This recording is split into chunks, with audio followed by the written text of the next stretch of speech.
Imagine a world where computers were the size of a room. They were giant, hulking machines that only a few people could ever use. This was the world in 1968. But two very smart people, Robert Noyce and Gordon Moore, had a different idea.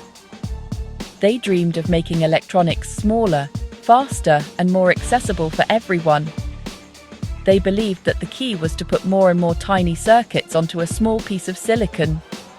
This idea wasn't just a small improvement, it was a revolutionary vision.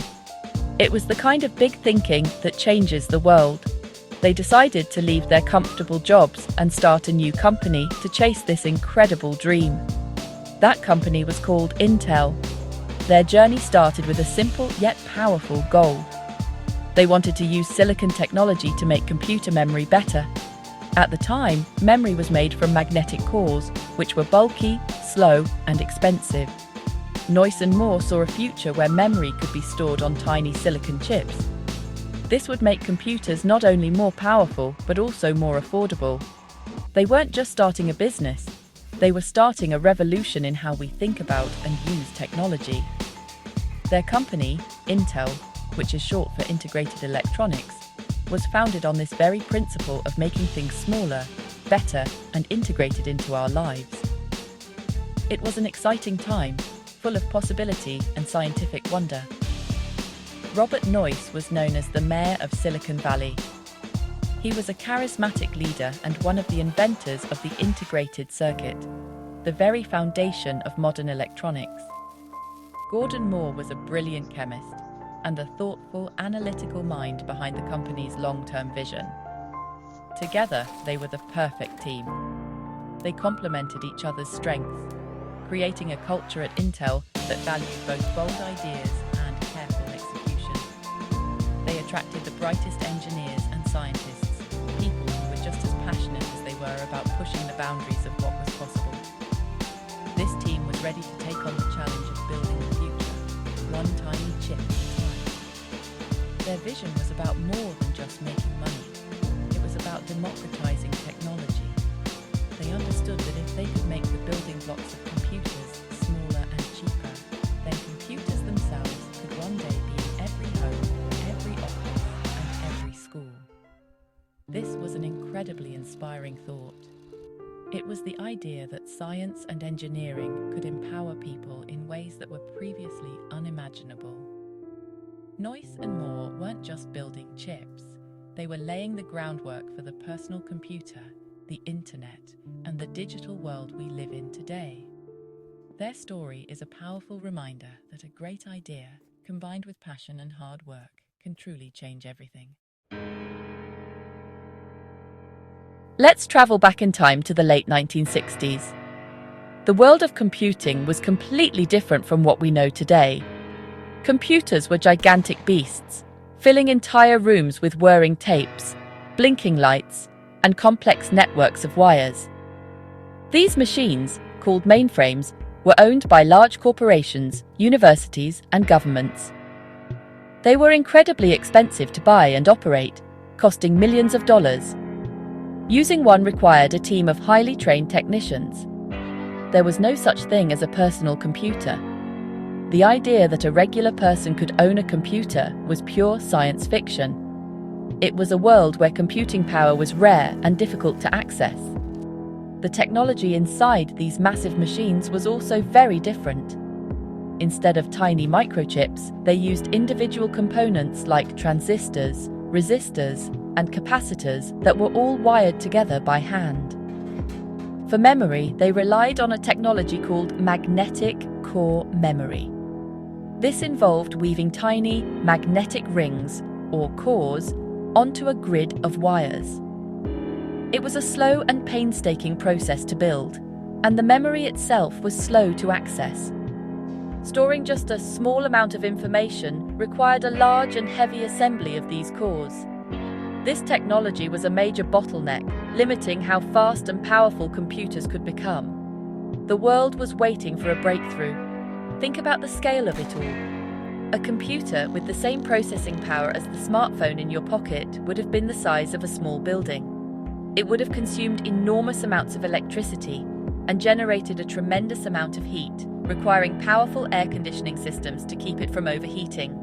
Simple calculations that your phone does in a fraction of a second would have taken these mainframe computers several minutes or even hours to complete.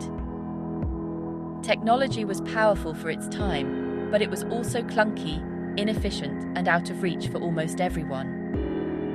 The digital revolution was still just a distant dream.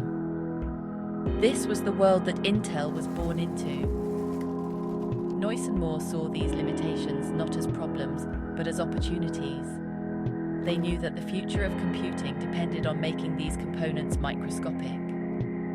Their vision was to replace the room-sized collections of individual parts with a single tiny piece of silicon. This was the core idea behind the integrated circuit, which Noyce had co-invented. By placing all the necessary components onto one chip, they could make electronics that were not only smaller and faster, but also much cheaper to produce. This was the challenge they set out to solve, and their success would pave the way for the modern digital age. Intel's first big mission was to tackle the problem of computer memory. The old magnetic core memory was the industry standard, but it was holding technology back. It was bulky, slow, and expensive. Gordon Moore and Robert Noyce believed they could do better using silicon. Their idea was to create a semiconductor memory chip. This chip would store information as electrical charges in tiny memory cells on a piece of silicon. It was a bold move because, at the time, many people in the industry were skeptical. They didn't think silicon could be reliable enough to replace the trusted, though clunky, magnetic cores. Intel was ready to prove them wrong. In 1970, Intel introduced the 1103. It was the world's first commercially available dynamic random access memory, or DRAM, chip. This little chip was a huge deal. It could store 1,024 bits of information, which was an incredible amount for a single chip at the time. More importantly, it was media group, comparison of DRAM chip and magnetic core memory. Side by side, fast-moving assembly line for memory chips, stock, distribute equally, small, fast, and much cheaper to produce than the equivalent amount of magnetic core memory. The 1103 wasn't perfect at first, but Intel worked hard to improve it. By 1972, it had become the best-selling semiconductor chip in the world. It completely changed the memory industry and put Intel on the map as a major innovator. The success of the 1103 was a turning point. It proved that semiconductor memory was not just possible, but superior. Computer manufacturers quickly began designing their new machines to use DRAM chips instead of magnetic cores. This had a massive impact. Computers could now be built with more memory, which made them more powerful and capable of running more complex programs, because the chips were media group, hands holding small DRAM chip next to large core memory, compact computer prototype on a desktop, a distribute equally, smaller, and used less power. Computers themselves could start to shrink. This was the first major step toward making computers smaller and more accessible, moving them out of the giant computer rooms and closer to people. This early success set the stage for everything that was to come. It established Intel's reputation for turning cutting-edge science into practical, world-changing products. The company had taken a huge risk by betting on a new technology, and it had paid off spectacularly. The memory chip revolution showed the world the power of integration, of putting more and more function onto a single piece of silicon. This principle would become the driving force behind Intel's next great innovation, an invention that would change the world even more profoundly, the microprocessor. Intel had shown that big things truly do come in small packages. After conquering the memory market, Intel was ready for its next big challenge. In 1969, a Japanese calculator company called Busicom came to Intel with a request. They wanted Intel to design a set of 12 custom chips for a new line of programmable calculators. The project was assigned to a team of brilliant Intel engineers, including Ted Hoff, Stanley Mazer, and Federico Fagin. As they looked at the complex design, Ted Hoff had a radical idea. Instead of building 12 specialized chips, why not create a single, general-purpose chip that could be programmed to perform all the different functions? It was a mind-blowing concept. This idea led to the creation of the Intel 4004, the world's first commercially available microprocessor. Released in 1971, this tiny chip was a true marvel of engineering. It contained 2,300 transistors and had as much computing power as the first electronic computer, the ENIAC, which had filled an entire room in 1946. All of that power was now packed onto a chip no bigger than a fingernail. The 4004 was essentially a computer's brain, the central processing unit, or CPU, on a single piece of silicon. It could be programmed with software to perform a wide variety of tasks, making it incredibly versatile. The impact of the microprocessor was monumental. Before the 4004, every electronic device that needed brains, like a calculator or a traffic light controller, required its own custom-designed logic circuits. This was expensive and time-consuming. The microprocessor changed all of that. Now, engineers could use one standard, programmable chip for thousands of different applications. This made it dramatically cheaper and easier to add intelligence to all sorts of devices. It was the key that unlocked the door to making electronics smaller, smarter, and more affordable than ever before. The age of the personal computer was just around the corner. Intel's leaders, Moore and Noyce, quickly realized they had something much more significant than just a calculator chip. They bought back the rights to the 4004 from Visicom, understanding that its potential was almost limitless. They began marketing it with the slogan, "A new era of integrated electronics." They were right. The 4004 and its successors, like the 8008 and the 8080, paved the way for the home computer revolution. Hobbyists and entrepreneurs could now build their own computers around these powerful, low-cost microprocessors. Intel had not just invented a new product. It had created the fundamental building block of the modern digital world. As the 1970s came to a close, the personal computer industry was just beginning to take shape. Many small companies were building computers, but there was no single standard. Then, in 1980, a giant of the technology world came knocking on Intel's door. That giant was IBM. IBM was secretly developing its own personal computer, and it needed a powerful microprocessor to be its brain. They chose Intel's new 16-bit microprocessor, the 8088. This decision would prove to be one of the most important partnerships in the history of technology. It was a moment that would change the future for both companies and, honestly, the entire world. The choice of the Intel 8088 for the IBM PC was a massive vote of confidence. IBM was the most respected name in computing, and their decision to use an Intel chip legitimized the microprocessor and Intel's leadership in the field.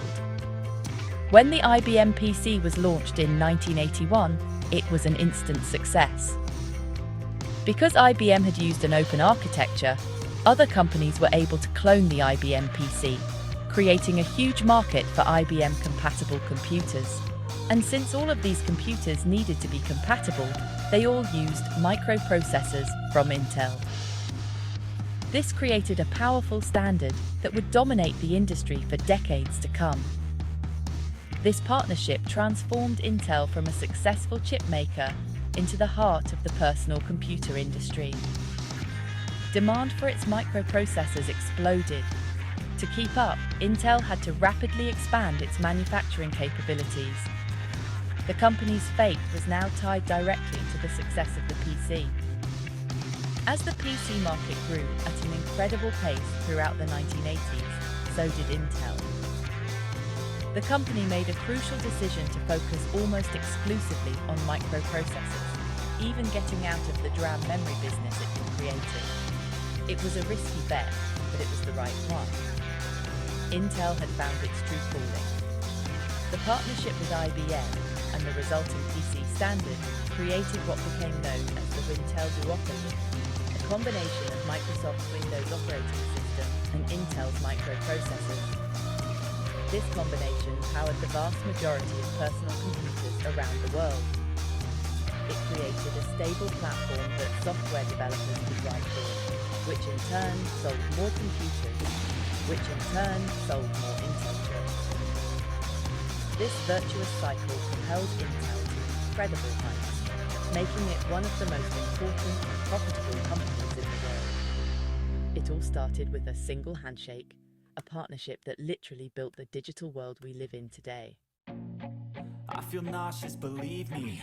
Intel was now at the top of the tech world, but staying there was a huge challenge. The semiconductor industry is incredibly competitive, with rivals constantly trying to build faster, cheaper chips. So, how did Intel manage to stay ahead for so long?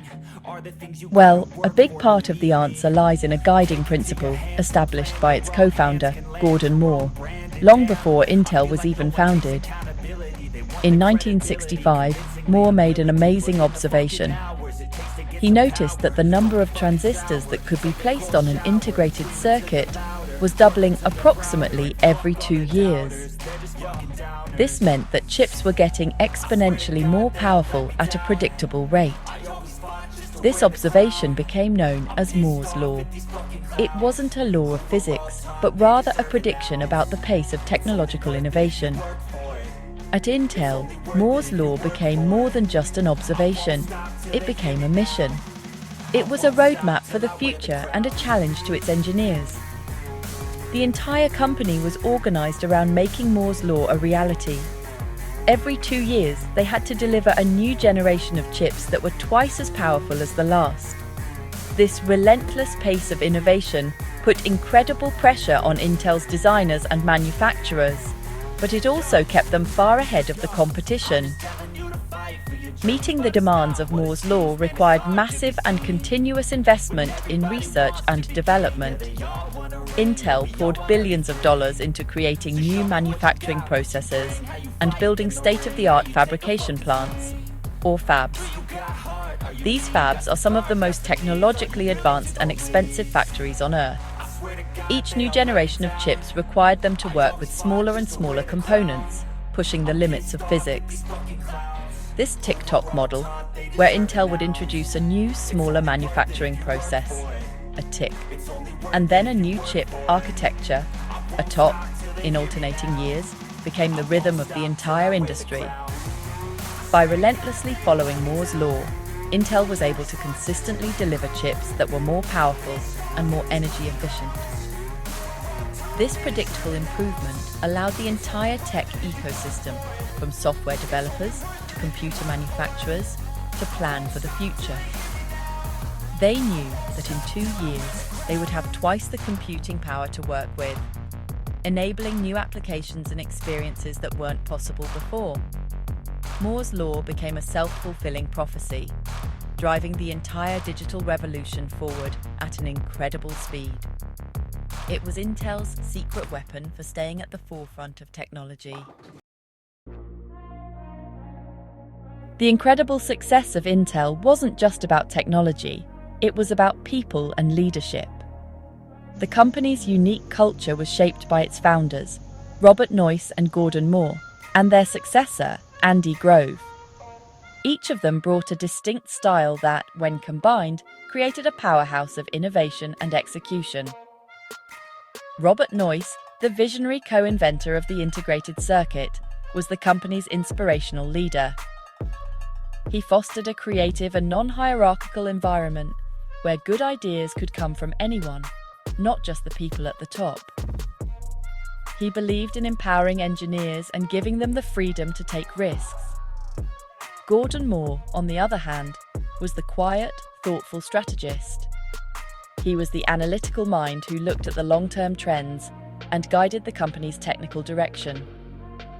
His formulation of Moore's law provided the company with its long-term vision and its relentless focus on innovation. Moore's calm and steady leadership provided the stability that was needed to navigate the volatile and fast-changing semiconductor industry. He ensured that the company's bold ambitions were grounded in solid engineering and careful planning. Together, Noyce and Moore created a balance between visionary thinking and disciplined execution. This duo was later joined by Andy Grove, an intense and brilliant engineer who became the company's operational mastermind. Grove brought a focus on discipline and what he called constructive confrontation. He believed that problems should be faced head-on and that open, honest debate was essential for success. His famous motto was, "Only the paranoid survive," which meant that a company should always be on the lookout for competitive threats and changes in technology. It was Grove who made the tough decision to exit the memory business and bet the entire company on microprocessors, a move that ultimately saved Intel and secured its future. This combination of leadership styles created a culture that was both innovative and disciplined, creative and paranoid. Intel became a place where big ideas were encouraged, but they were also rigorously tested and debated. It was a meritocracy, where results mattered more than titles. This culture of execution, combined with the visionary goals set by its founders, is what allowed Intel to consistently overcome immense technical and business challenges. The story of Intel's success is as much a story about leadership and culture as it is about transistors and microchips. It shows that the right people are just as important as the right technology. By the early 1990s, Intel was the dominant force in the microprocessor market, but most people had no idea who they were. Consumers knew the names of computer brands like IBM, Compaq, and Dell, but the company making the most important component inside was virtually invisible. Intel was a supplier, an ingredient in the final product. All of that was about to change. The company realized that to protect its position and its profits, it needed to build a direct relationship with the people who were actually buying the computers. It needed to become a household name. The first step was the launch of the Pentium processor in 1993. Until then, Intel chips had been known by numbers, like the 286, 386, and 486. But because numbers couldn't be trademarked, competitors could use similar numbers for their own chips, causing confusion. Intel decided to give its next-generation chip a real name: Pentium. The Pentium was a massive leap forward in performance, enabling richer graphics and multimedia experiences on PCs for the first time. The name sounded powerful and futuristic, and Intel was ready to tell the world about it. It was the perfect product to launch a new kind of marketing campaign. This led to one of the most successful advertising campaigns in history: Intel Inside. The idea was simple but brilliant. Intel partnered with computer manufacturers and offered to help pay for their advertising if they included the Intel Inside logo in their ads and put a sticker on their computers. Soon, the 5-note bong sound and the swirling logo were everywhere, on TV, in magazines, and on the computers themselves. It taught consumers to look for the Intel brand when they were shopping for a PC. It was a powerful message. If you want a quality computer, make sure it has Intel Inside. The campaign was a phenomenal success. It transformed Intel from an anonymous component supplier into one of the most recognized and trusted brands in the world. People started asking for a Pentium computer, not just a PC. This gave Intel enormous power in the industry. Computer makers knew that having the Intel Inside logo on their machines would help them sell more units. It cemented Intel's position as the premium choice and allowed the company to command higher prices for its chips. The Intel Inside campaign is a classic lesson in how branding can create tremendous value, even for a product that most people will never actually see. The story of Intel, from a small startup in 1968 to a global technology titan, is filled with incredible lessons about science, business, and human ingenuity. First and foremost, it is a story about the power of innovation. Robert Noyce and Gordon Moore started with a bold vision to use silicon to change the world. They never stopped pushing the boundaries of what was possible, from revolutionizing computer memory with the 1103 to inventing the microprocessor with the 4004. They showed that true, lasting success comes from creating genuinely new and better technologies that solve real-world problems and create new possibilities for everyone. Second, Intel's journey highlights the importance of vision and long-term thinking. Moore's Law was more than just a prediction, it was a roadmap that guided the company for decades. It gave Intel a clear, ambitious goal to strive for and a rhythm for its innovation. This long-term focus allowed the company to make huge, risky investments in research and manufacturing that its competitors couldn't match. It's a powerful reminder that while it's important to manage the day-to-day, great companies are built by looking years or even decades into the future. Having a clear vision helps you navigate a changing world. Third, the story of Intel underscores the critical role of partnerships and strategy. The decision to partner with IBM was a pivotal moment that established Intel's microprocessor as the industry standard. This strategic move, combined with Andy Grove's tough decision to exit the memory business and focus entirely on microprocessors, shows the importance of making bold choices. And the Intel Inside campaign demonstrated the power of marketing and branding to connect with customers and build a powerful, lasting identity. Success isn't just about having the best technology, it's about having the right strategy to bring it to the world. Finally, Intel's history is a testament to perseverance and the power of people. The company faced countless technical challenges, fierce competition, and moments of crisis. Through it all, a culture of discipline, open debate, and a relentless drive to win, instilled by leaders like Noyce, Moore, and Grove, allowed them to overcome adversity. They built a team of the brightest minds and empowered them to do their best work. The lesson is clear. Technology is created by people. A company's greatest asset is a team that is passionate, dedicated, and never willing to give up on a world-changing idea. That, ultimately, is the real story of what was inside Intel.